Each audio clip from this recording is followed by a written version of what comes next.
In this episode, I'm going to share some important research about what it takes to become a great leader. Are you ready to get maximum effort from everyone on your team? Today, I'm going to unlock the key. Let's get into it.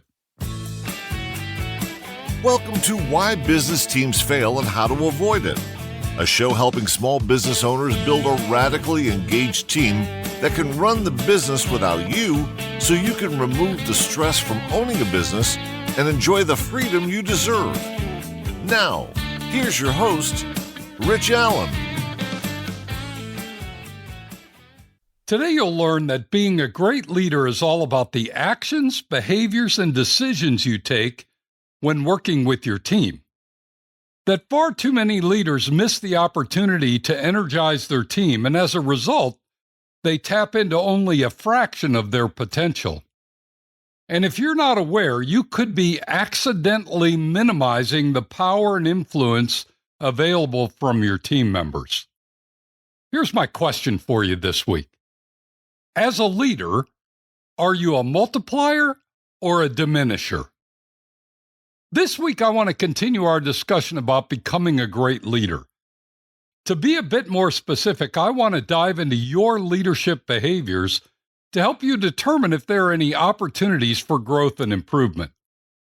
You've probably heard the adage that the bottleneck is always at the top of the bottle.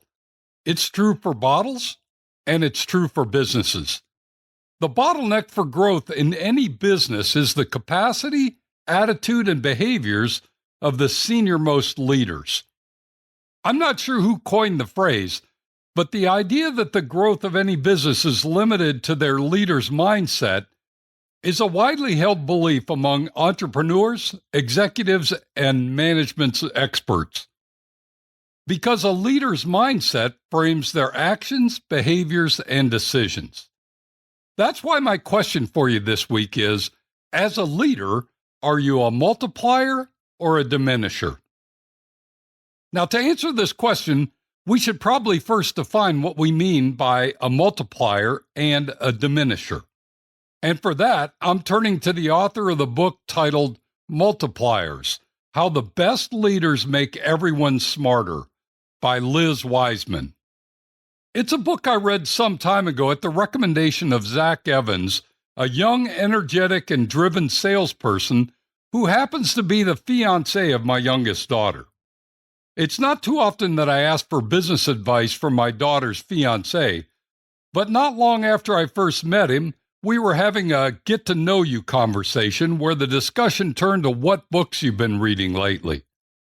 To be honest, I was expecting him to say that he was either not reading anything or he was reading some classic sci-fi novel. But to my surprise and delight, he shared with me that he had just read a very insightful book about how to be a better leader. So taking the lead from Zach, I downloaded the Audible version of the book to get a better idea of what he was learning. As you know, I love reading great business books. I'm also very picky about where I take my advice when it comes to business and leadership strategy.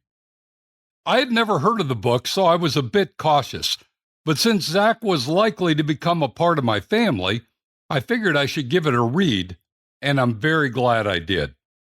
And ever since I read the book myself, I've shared it with several of my clients, and they found it very helpful and insightful. As a quick aside, since first having this conversation with Zach, he has asked if he could marry my youngest daughter, and her mother and I enthusiastically said yes. In fact, their wedding happens in 3 weeks from the time this podcast episode is released. So as you're listening to this podcast, I'm getting myself prepared for a pretty important day. The day I give my youngest daughter away to a guy named Zach, with the hopes that their life together will be blessed and fruitful, and that God will watch over them and guide them along their life journey together. Okay, I'd better get back on topic or I'm going to start tearing up again. Anyway, let me give you the Cliff Notes version here today, and you can do some self-reflection on whether you, as a leader, are behaving like a multiplier or a diminisher. According to the research done by Liz Wiseman and her team, There are fundamentally two kinds of leaders: multipliers and diminishers. A multiplier uses their intelligence to bring out the intelligence and ability of everyone else around them. They're confident that if they can figure out what someone's naturally good at, they can guide that person toward projects and roles where they can contribute to their fullest. They remove obstacles that are getting in the way of others using their unique genius in the business. They believe that people have to choose to do their best work and come up with good ideas, and they don't believe they can forcibly squeeze performance out of people. They assume everyone can improve if encouraged and challenged, and they create a work environment where others can achieve the impossible. They're capable of making decisions, but would rather open discussions and debate to allow others to weigh in and help in the decision-making process. They coach, help people learn, and provide resources and support, but they leave accountability with the team and never take over. Does this sound like how you lead your team? Is this how others on your team would describe your leadership style? If so, congratulations. You're firmly in the multipliers camp, which means that you're getting on average 70 to 100% of your team members' capabilities. But before you celebrate, perhaps I should define what a diminisher looks like. A diminisher relies on their own intelligence because they think intelligence is a rare trait, and they're one of the few individuals who have it. They assume most people aren't very smart or capable and need their help and direction to get anything done. They believe they have the only good ideas, and as a result, they aren't that interested in the ideas of others, and they demand that others follow their decisions. They're judgmental and assume they can increase performance by creating stressful, critical, high-pressure environments. The work environment around a diminisher stifles performance, and their team members spend a lot of their energy trying to avoid or not upset their leader. As a result, diminishers get only 30 to 50% of their team members' capabilities. Think about that for a minute.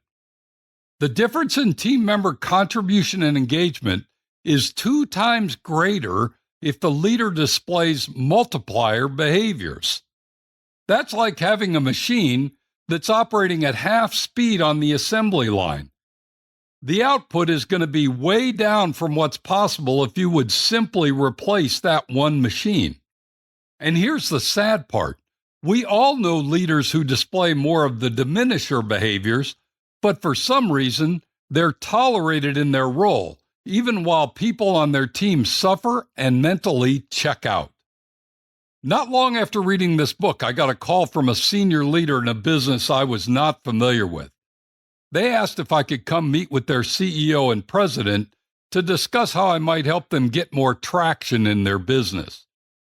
This idea of multiplier or diminisher was fresh on my mind as I walked into the conference room to visit with these 2 key leaders. And it only took 10 minutes or so for me to see that I was sitting in a room with 2 very firmly entrenched diminishers. Every time I asked a probing question, they blamed others on their leadership team. Every time I introduced a relevant idea to increase their team engagement, they shot it down, suggesting their team wasn't capable or wouldn't be receptive. I asked how often they met with their leadership team to resolve big issues in the business, and they made it clear that they were there to execute their decisions, not to participate in making the decisions. As you can imagine, our meeting was pretty short. It became very clear very fast that I was speaking with the 2 smartest people in the business, and there were no other individuals, either on the leadership team or in the business, who had the capacity or brain power to make their business better. I left the meeting, walked into the office of the person who had invited me to meet with them, and let them know that they were in a hopeless situation. That business was clearly being run by diminishers, and the future of the business was bleak at best. So here are a few questions for you to consider this week. How about you? Are you displaying any diminisher behaviors? Are you trusting your team with big decisions in your business? Or do you have to be the final decision maker on anything critical or important? And how about your leadership team? Is anyone on your team behaving like a diminisher? If so, why are you waiting to pull them from their leadership position so you can increase the output of their team? There's one particular chapter in the book that caught my attention. It's the one where they describe the accidental diminisher, someone who has the behaviors of a multiplier but accidentally diminishes others. As part of that chapter, they mentioned that there was a self-assessment tool in their book website, so I promptly took the self-assessment and got my results. I'm not proud to say that my score reflected a moderate tendency to be an accidental diminisher. Ouch. Needless to say, I'm being super aware of how well I'm engaging with my clients, my team, and my family. Perhaps you could learn a thing or two as well. And you might be a bit surprised, as I was, that some multiplier behaviors can be accidentally diminishing in certain circumstances. And no one wants to be that leader who thinks they're among the best, only to find out that their best efforts are having a negative impact. Bottom line, this book is worth reading, especially if you want to get maximum effort from your team and avoid the painful situations where you hire someone into a leadership position who undermines the productivity and creativity of your team. As we wrap up today's podcast, let me leave you with these simple thoughts. Number one, if you want to get the maximum potential from your team members, you must display multiplier behaviors. Number two, if you or others on your leadership team use diminisher behaviors, they're only getting a fraction of the output they could and should from your team members. And number three, don't underestimate the possibility that you may, from time to time, display accidental diminisher behaviors. I found that I have that tendency, and I've got to be super aware to avoid them. Make sure this is not the case for you as well. If you'd like some additional support in this area, or want to tap into our free resources, simply go to my website, tourtoprofit.com. You'll find everything you need there.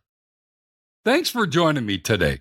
Be sure to tune in next week when, in keeping with our theme about how to become a great leader, we're going to discuss how smart teams solve tough problems.